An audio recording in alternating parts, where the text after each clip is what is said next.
Assalamualaikum warahmatullahi wabarakatuh. Agan-agan yang ganteng-ganteng, yang cantik-cantikan, kita patut bersyukur hidup di negara kesatuan Republik Indonesia yang subur makmur loh jinawi. Tuh, pohon pisang pun tumbuh dengan subur, ya kan.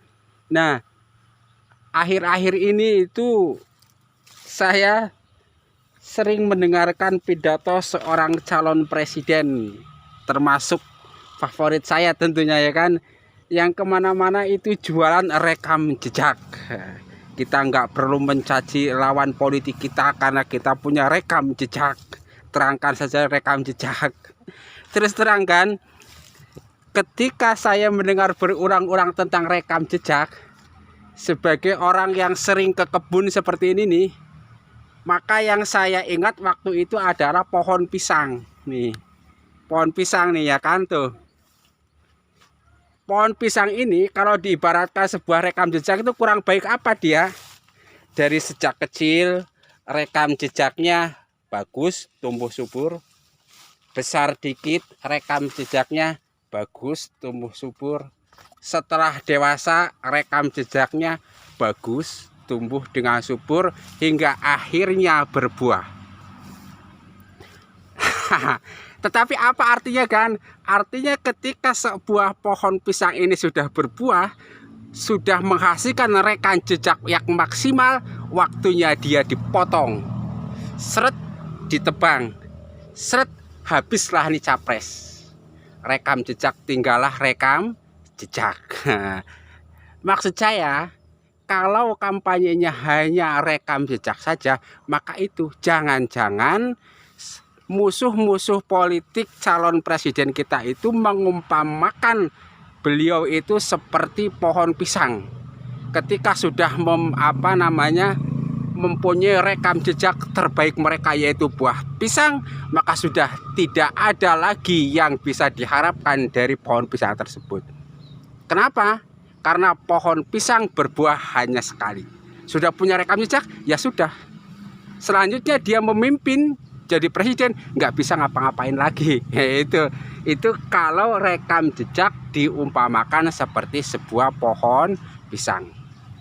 Nah, waktu itu saya mikir, lalu bagaimana nih caranya mengatasi supaya presiden dengan rekam jejak yang baik, dengan rekam jejak terakhir nanti itu tetap bisa memimpin Indonesia dengan baik. Nah, maka solusinya ini, presiden rekam jejak tersebut harus didampingi dengan nih yang masih muda. Yang masih muda. Oke, ini pohon yang sudah tua rekam jejaknya habis, nggak bisa ngapa-ngapain. Tapi ada yang muda yang siap membuat rekam jejak baru. Jadi intinya waktu itu yang saya pikir itu, oh, kalau begitu presiden rekam jejak ini di sekeliling mereka harus banyak sekali pohon pisang yang lain, baik pohon pisang yang masih kecil, yang sudah besar, yang sedang berbuah. Sehingga apa nih, contohnya di sini juga nih ada nih.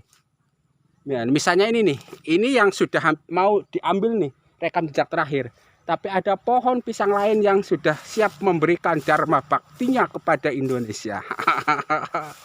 Nih bos tuh. Nah, ini diibaratkan tim ahli di sekitar dia. Oke, presiden sudah nggak punya ide, kehabisan ide, tetapi tim ahlinya punya ide, berbuah jantung.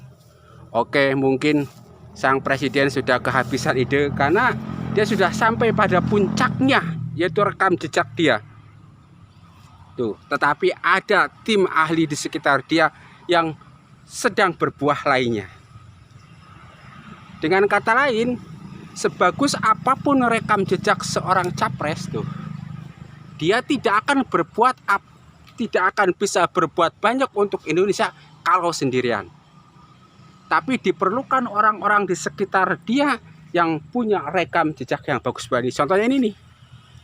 Ini tidak hanya satu pohon pisang, tetapi ada puluhan pohon pisang. Nih, tuh pohon pisang. Tuh pohon pisang. Dengan kata lain, kita tidak akan pernah kehabisan yang namanya rekam jejak kalau sang presiden tersebut selalu bersamaan dengan orang-orang yang punya rekam jejak yang baik pula. Itu dulu, bos. Sebelum saya mendengar pidato terakhir yang saya dengar ketika di rapat kerja nasional sebuah partai, Rakernas, apel siaga sebuah partai, rekam jejaknya sudah tambah, yaitu rekam jejak 1. Kita nggak perlu mencaci membuat hoak, kita hanya perlu mengkampanyekan rekam jejak yang pernah kita bikin.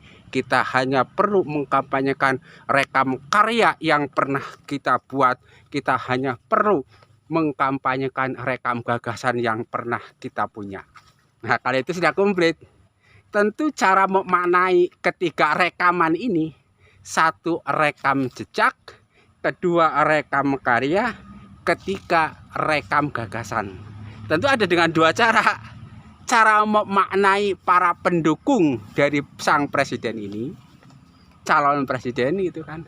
Lalu cara memaknai para pesaing calon presiden ini. Nah, contoh nih, kemungkinan para pendukung memaknai ini, rekam jejak itu artinya hal-hal yang sudah pernah dilakukan oleh sang calon presiden bersama kelompoknya, kayak begitu. Bagus. Rekam karya misalnya dimaknai hal-hal yang sedang dikerjakan oleh sang calon presiden dan pendukungnya. Bagus.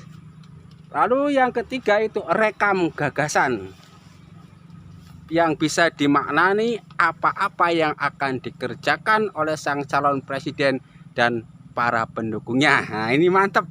Tentu ini kan ada kesinambungan antara kebaikan di masa lalu, kebaikan di masa sekarang, dan juga kebaikan di masa yang akan datang. Mantap, komplit menurut pendukungnya dengan pembacaan seperti itu. Iya kan? Iya. Nah, tentu para pendukung yang lain pun bisa memaknai atau menafsirkan lain juga. Itu kan salah satu saja menurut saya. Lalu yang ketiga, yang saja ada cara membaca para pesaingnya. Para pesaingnya tentu akan membaca mungkin gitu kan. Rekam jejak yang dimaksud adalah masa lalu. Rekam karya juga masa lalu. Loh, kok bisa masa lalu? Yang namanya rekaman kan sudah. Contoh, kita merekam satu peristiwa. Itu artinya kan peristiwa tersebut sedang terjadi atau sudah terjadi. Kalau yang akan datang itu bukan rekaman namanya, bisa jadi kan begitu. Jadi rekam jejak masa lalu, rekam karya juga masa lalu, rekam gagasan itu juga gagasan masa lalu. Terus ngapain kita ngagungin masa lalu? Mungkin ini sang pesaingnya akan berkata, contohnya bos, cinta masa lalu.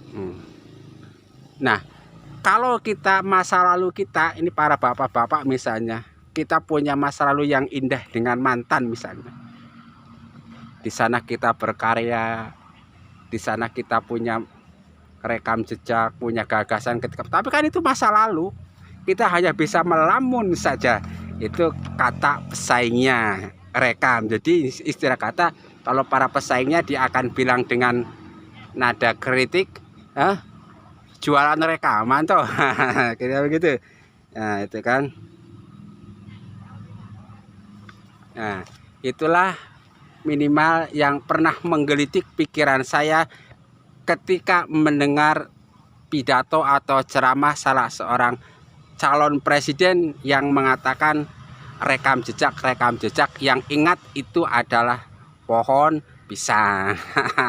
Mudah-mudahan ini pohon pisang dengan rekam jejak terbaik itu dikelilingi oleh pohon-pohon pisang yang lainnya, sehingga dia tidak kehabisan karya, tidak kehabisan gagasan untuk menyumbangkannya demi Indonesia Raya. Contohnya ini nih tuh, sebarisan pohon pisang, seret, ya kan tuh.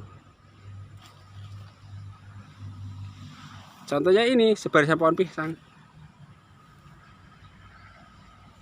Nah, ini kan sebagian pohon pisang ini sudah rekam jejak, pohon pisang yang lain itu sedang rekam mengkaryakan jantung ya. Pohon pisang yang lain itu sedang rekam gagasan. Maka komplit. Nah, sekarang tinggal kita cek bos, di sekitar sang calon presiden tersebut itu orang-orangnya sama, punya rekam jejak baik atau tidak.